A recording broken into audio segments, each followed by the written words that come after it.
नमस्कार दोस्तों, आपका फिर से एक बार फंडामेंटल एकेडमी में स्वागत है। और इस वीडियो में अब हम सांख्यिकी का दूसरा पाठ हम है इस वीडियो में। तो चलिए शुरू करते हैं। पहले वीडियो में मुझसे गलती हुई थी जहां पे मैंने ये कल्पित विधि की जगह विचलन विधि लिख दिया था, तो उसकी जगह आप लोग सही कर लीजिएगा, ये कल्पित विधि ही होगा और फिर उसके बाद पद विचलन विधि। अब हम पहले वीडियो में हमने क्या किया था, माध्य के तरीके बताए। पहले आंकड़ा बताया था, असमूहित आंकड़ा, समूहित आंकड़ा यानी अवर्गीकृत आंकड़ा, वर्गीकृत आंकड़ा। फिर उसके बाद असमूहित आंकड़ा का माध्य कैसे निकलता है इस फॉर्मूले से, हमने वो बताया था। फिर समूहित आंकड़ा में प्रत्यक्ष विधि से कैसे निकलता है, हमने वो भी बताया था कि उस फॉर्मूले के द्वारा। और फिर हमने वर्ग चिन्ह कैसे निकलता है वो भी बताया था। फिर अब हम इस वीडियो में कल्पित माध्य विधि से क्वेश्चन को हल करेंगे। तो कल्पित माध्य विधि में देखिए क्या होता है। कल्पित कल्पित मतलब कल्पना करना होता है, ठीक है। तो हम कल्पना क्या करते हैं, एक माध्य की कल्पना करते हैं। किसकी कल्पना करते हैं, एक माध्य की, कि ये माध्य है। क्या है, कोई ए संख्या है सो माध्य। अब वो ए क्या होगा हम आपको चलिए बताते हैं। तो देखिए सबसे पहले हमें ये कल्पित माध्य विधि से अब हम शुरू करने वाले हैं। किस विधि से, कल्पित माध्य विधि से। और चलिए तो शुरू करते हैं। पहले क्या करना है, ये एफ है। अब हमें क्या करना है, एक्स निकालना है, एक्स यानी वर्ग चिन्ह। चलिए वर्ग चिन्ह निकालते हैं। वर्ग चिन्ह कैसे निकलेगा, ऊपरी सीमा प्लस निम्न सीमा प्लस ऊपरी सीमा बटा में 2। कल फॉर्मूला लिखवाए थे वीडियो में, आप देख सकते हैं। तो 100 120 तो 220, आप उसको करिएगा तो एक 2 से भाग दीजिएगा तो 110। फिर ये 120 260 तो ये हो गया आपका 120 140 260 तो ये हो गया आपका 130। फिर ये आइए 140 300 तो ये हो गया आपका 150। फिर आइए ये हो गया आपका 300 सॉरी ये हो गया आपका 170 और ये हो गया आपका 380, 2 से भाग देते 190। अब देखिए क्या करना होता है, ये हो गया आपका x। अब हम क्या करते, देखिए डायरेक्ट मेथड में क्या करते थे, इन दोनों को गुना कर दिया, फिर जो आया उसको जोड़ दिया यानी एफ एक्स निकल। पर उसमें काफी कैलकुलेशन होता था, क्या होता था, काफी कैलकुलेशन। तो फिर क्या किया गया कि कल्पित माध्य मानकर उसको क्या किया हमने कि उस कैलकुलेशन को कम किया गया। तो कल्पित माध्य में क्या करते हैं कि इनमें से किसी एक को मान लेते हैं कि वो माध्य है। अब किसको मानते हैं ये ध्यान में रखिएगा, हम किसी को भी मान सकते हैं, इसमें कोई जरूरी नहीं कि हम किसी को मान सकते, लेकिन हम यूजुअली मतलब सामान्यतः बीच वाले को मानते हैं। इससे क्या होता है कि हमें गुना भाग करने में आसानी होती है। तो क्या कहा हमने, ध्यान रखिएगा, कल्पित माध्य कैसे मानिएगा, बीच वाला।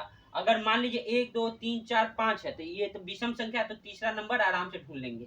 लेकिन अगर 6 है यानी 1 2 3 4 5 6, तो जो दो बीच का होगा उसमें से आप किसी को भी कल्पित माध्य मान सकते हैं। तो इसमें बीच का कौन है, 150, तो ये सीधा सीधी है। तो यहाँ पे हम लिखते हैं पहले माना कि, यहाँ पे लिखेंगे माना कि, ये पहले मैं मिटा देता हूँ, अब इसका कोई जरूरी नहीं। और उसके बाद अब क्वेश्चन, हाँ तो यहाँ लिखते हैं माना कि कल्पित माध्य ए बराबर 150, ये हमने कल्पित माध्य माना। ये आप क्वेश्चन में मत करिए, कॉपी में मत करिएगा। तो अब हमें क्या करना है, विचलन ढूंढना है। क्या ढूंढना है, विचलन। विचलन क्या होता है, विचलन जो होता है ये होता है डी बराबर ए माइनस एक्स, ये सॉरी एक्स माइनस ए। ये आपका विचलन का फॉर्मूला होता है, ये फॉर्मूला विचलन का होता है, ठीक है। और फिर हम यहाँ ढूंढते हैं एफ इंटू डी। याद रखिए क्या किया, पहले कल्पित माध्य माने, अब कल्पित माध्य से विचलन कितना है वो हमें मालूम करना है। तो चलिए करते हैं। पहले क्या माना था हमने, कल्पित माध्य ए। कल्पित माध्य कैसे मानना है, बीच का लेंगे, ठीक है। अभी इसका हम फॉर्मूला नहीं बताया कि क्या होगा, तो इसी कारण ध्यान से देखिए। कल्पित माध्य 150 माने, अब इसका विचलन क्या हुआ, 110 में से 150 गया तो कितना बचेगा, तो इसका हो जाएगा फॉर्मूला पे अगर लगाएंगे तो 110 माइनस 150, तो ये आ गया आपका -40 होगा जी।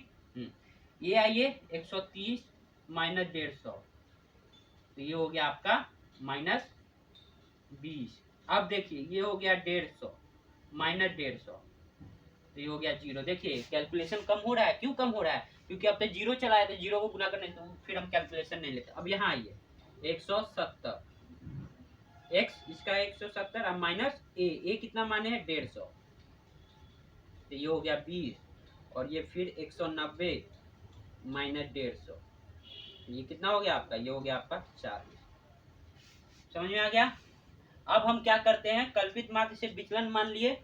अब हम क्या करते हैं, f इंटू डी, वहां क्या करते थे fx गुना करते थे, अब हम fd गुना करेंगे। तो f यहाँ 12 और यहाँ 40, तो यहाँ गुना करेंगे तो कितना होगा? यहाँ गुना करेंगे 12 f इंटू डी। देखिए फॉर्मूला क्या होता है कल्पित माध्य का, वो हम बताते हैं। कल्पित माध्य में फॉर्मूला होता है माध्य बराबर, इसको ही मिटा के लिख देता हूँ, इसको माध्य बराबर a plus summation of F D बटा समेशन ऑफ एफ, ये होता है कल्पित माध्य का फॉर्मूला। कल्पित माध्य में अगर कल्पित विधि से माध्य निकालना है तो ये फॉर्मूला होता है, ठीक है। तो चलिए क्या करते हैं, हमें अब एफ डी निकालना था, तो हम एफ डी का लिख दिया फॉर्मूला। ये हमने क्या माना है 150 माना है, ये कल्पित माध्यम विधि, कल्पित विधि से।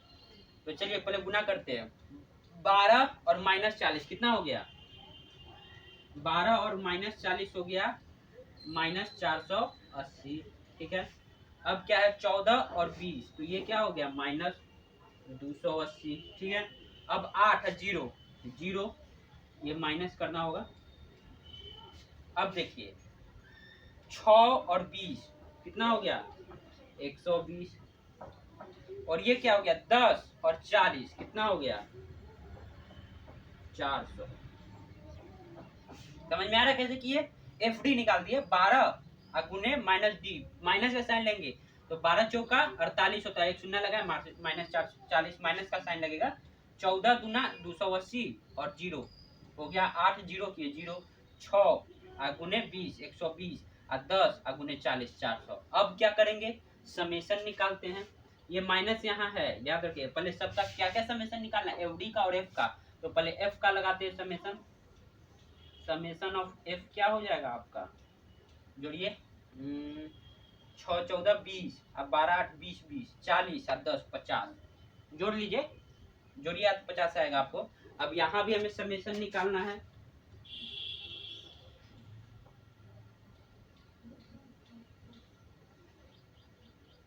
समेशन ऑफ एफ डी कितना होगा, देखिए ये जो हो गया ये प्लस वाला 520 और ये माइनस वाला 0, 8 8 16 के 6 हाथ में 1 4 2 6 1 7, ये माइनस में ही आ रहा है तो 0, तो ये हो गया आपका 0, उल्टा 760 माइनस 520, ठीक है। तो 0 6 में से 2 गया 4 और 7 में 5 गया 2, ये माइनस 240 आ गया। तो समेशन कितना है इसका माइनस 240, आप चेक कर लीजिए 400 520 आइए 0 0 0 8 8 6 8 8 16 के 6 हाथ में 1 4 2 6 1 7 240, तो समेशन आया 200 माइनस 240। अब क्या करना है, फॉर्मूला पे बैठा देना है। तो फॉर्मूला पे आप जब बैठाएंगे तो माध्य बराबर कल्पित माध्य का क्या है फॉर्मूला, देखिए A plus summation of F D by summation of F. ये कितना हमने माना है 150 plus summation of F D तो माइनस 240 और समेशन ऑफ एफ कितना है 50 आया ना जी 50, 0 0 कट जाएगा, ये प्लस है ये माइनस हो जाएगा तो यहाँ पे माइनस चला आएगा। अब चलिए इसको अगर करेंगे तो 150 सॉल्व करिए माइनस 4 और 0.8 आएगा जी 4.8 आएगा। इसको घटाइए तो ये आ जाएगा आपका 145.2 आपका माध्य आएगा, माध्य आपका ये हो गया आपका 145.2। तो इस विधि से अब हम क्या करेंगे, कल्पित माध्य विधि में हम ये तरीका लगा। देखिए कैलकुलेशन बिल्कुल ज्यादा नहीं करना पड़ा, उसमें बहुत को गुना भाग करने और इसमें बहुत कम गलती भी होगा क्योंकि आपको पता है 0।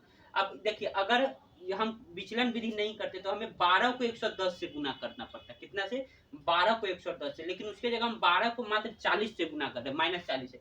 और वही करते 14 को 130 से गुना करना पड़ता हमें, और यहाँ 10 को 190 से, 6 को 170, तो बड़े बड़े गुना हम लोग को करने पड़ते हैं। लेकिन अगर 12 को 40 से कर देंगे तो 12 चौक 48 होता है, ये हमें पता है। मैंने कहीं भी एक्स्ट्रा गुना का साइन मैंने नहीं किया, क्यों?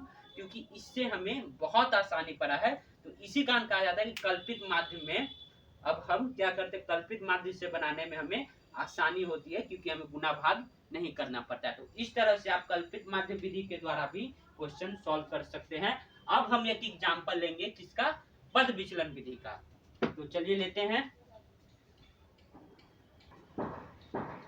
हाँ, तो देखिए अब हम इस विधि में इस क्वेश्चन को हम पद विचलन विधि द्वारा हल करेंगे। हमने पहला क्वेश्चन, पहले वीडियो का क्वेश्चन डायरेक्ट विधि यानी प्रत्यक्ष विधि द्वारा किया था। इसी वीडियो में पहला क्वेश्चन कल्पित माध्य विधि द्वारा, और अब हम ये क्वेश्चन को पद विचलन विधि द्वारा हल करेंगे। तो पद विचलन विधि क्या होता है, ये कल्पित माध्य का हल्का सा और एक्सटेंडेड वर्जन होता है। इसमें और क्या होता है कि अंक छोटे छोटे आने लगते हैं और गुना भाग करने में हमें सहूलियत होती है और एरर कम आता है। तो अब देखिए हम क्या करते हैं, इसमें क्या करते हैं, सबसे पहले कल्पित माध्य तो मानना ही है। मैंने कल्पित माध्य मानने का तरीका आपको बता ही दिया था। क्या करते हैं, अगर विषम हो तो बीच का मान लीजिए, या अगर सम हो तो दोनों बीच में से किसी एक को भी आप कल्पित माध्य मान सकते हैं। तो इसमें कल्पित माध्य मानने के बाद अब देखिए पहले फॉर्मूला देख लीजिए, तब हम बताते हैं। देखिए a plus L into summation of F D dash है। ये पिछले फॉर्मूला में डी था, इसमें डी डैश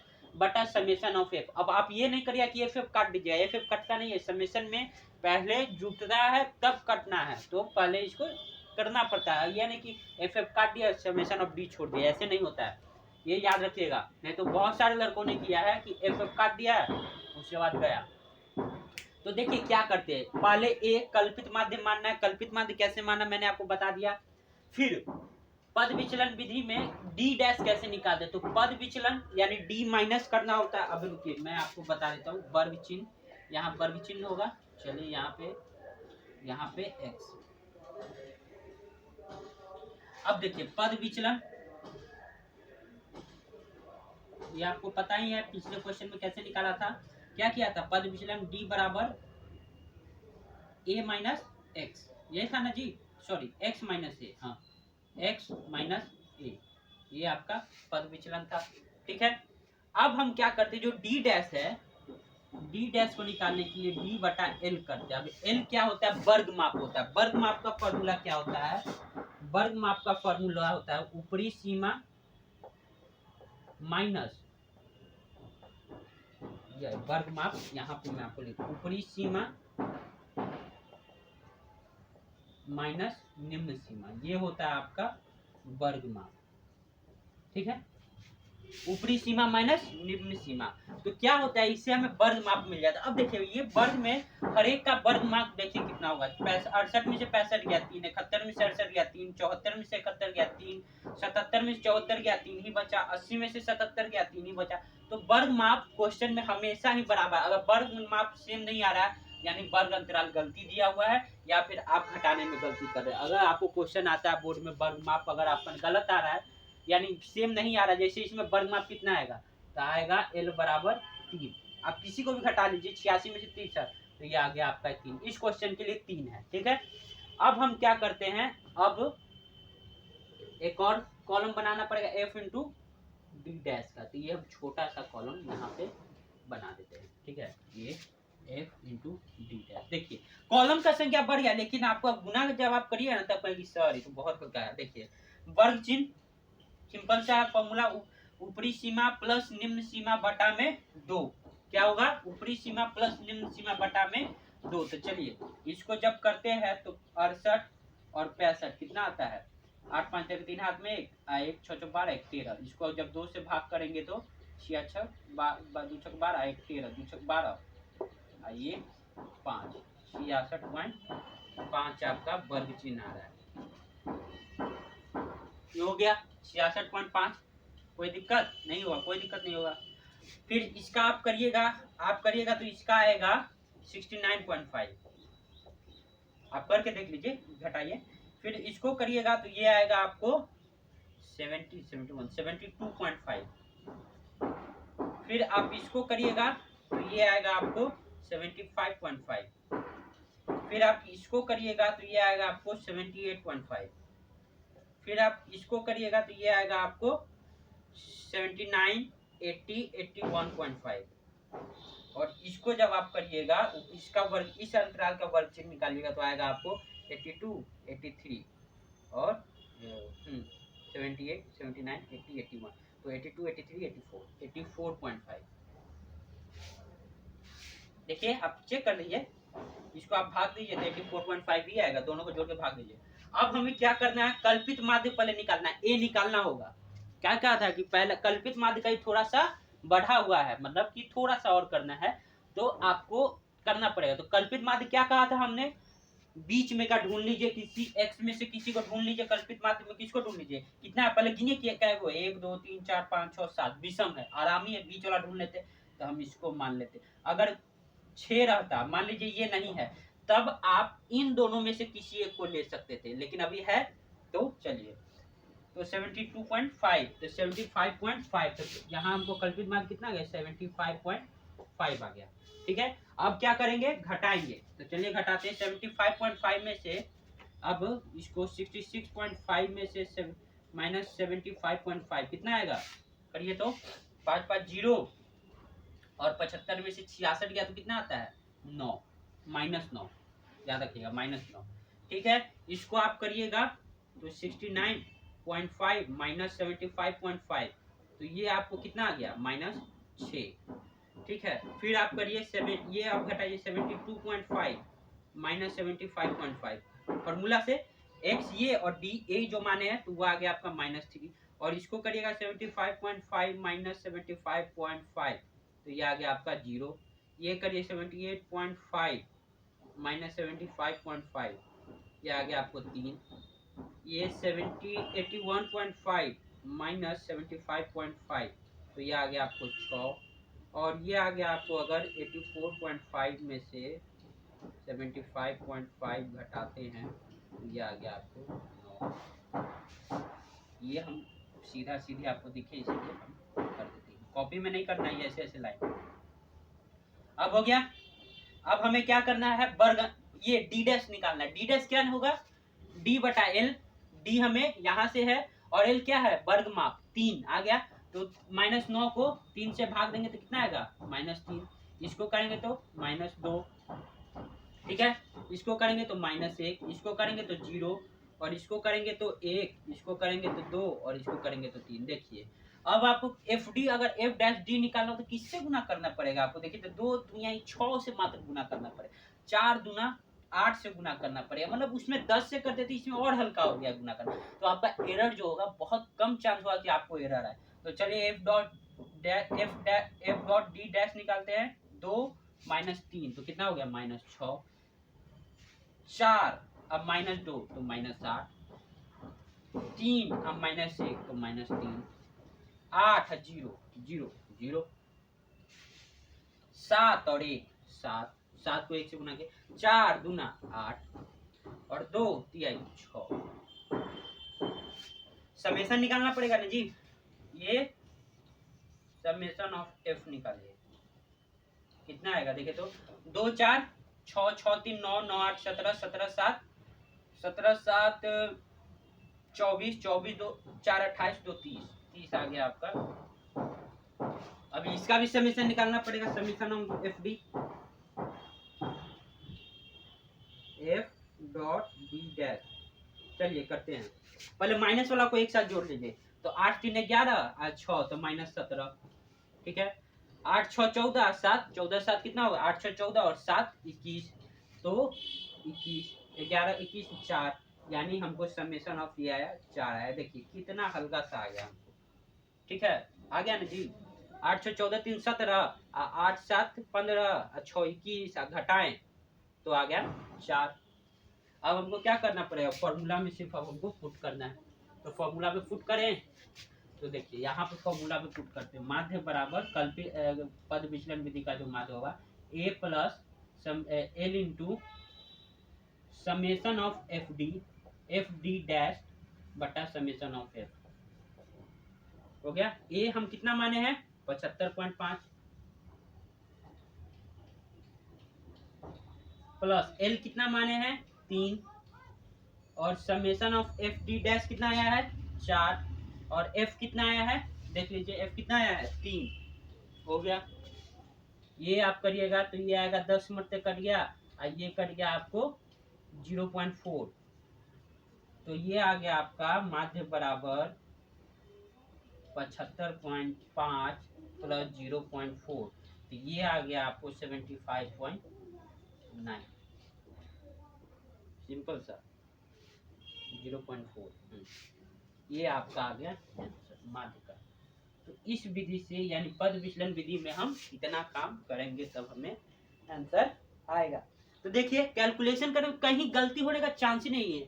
डायरेक्ट मेथड विधि में हाँ गुना भाग, आप देख सकते हैं पिछले वीडियो में मैं जब कैलकुलेशन करता था, जब लिखता था तो मैं 3 बार गिनता था कि यार सही तो किया है कि नहीं, सही किया कि, लेकिन मैंने इसमें एक बार भी नहीं किया, मतलब एक बार किया और उसके बाद मैंने चेक भी नहीं किया, क्योंकि कौन गलती करेगा भाई, 2 -3 को गुना करने में -6 कौन गलती करेगा, जोड़ करने में कौन गलती करेगा, इसको माइनस वाले को एक साथ है इसको, तो एकदम सिंपल हो जाता है पद विचलन विधि द्वारा। लेकिन अगर आपको मान लीजिए फॉर्मूला याद नहीं है, ये वाला फॉर्मूला याद करने का भी कोई जरूरी नहीं है, ये तो सेल्फ एक्सप्लेनेटरी है कि अगर अथी डायरेक्ट मेथड करना है तो ये दोनों हटा दीजिए, ठीक है।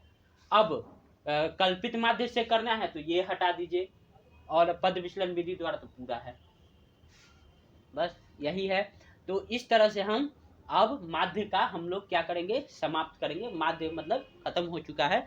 अब हम अगले वीडियो में हम क्या करेंगे, माध्यिका के बारे में पढ़ेंगे। तब तक के लिए आप प्रैक्टिस करते रहिए, और प्रैक्टिस जरूर करिए इस चैप्टर से, क्योंकि 4-5 बार कैलकुलेशन मिस्टेक बिना आप सॉलिड नहीं हो पाएगी एग्जाम में। तो इसी के लिए आप प्रैक्टिस करिए। अब कोई दिक्कत है तो कमेंट में पूछिए, कहीं डाउट है, क्वेश्चन है तो आप कमेंट में डालिए, या टेलीग्राम ग्रुप पे बोलिए, हम आपको आंसर प्रोवाइड करेंगे। तो चलिए आप प्रैक्टिस करते रहिए। धन्यवाद, जय हिंद।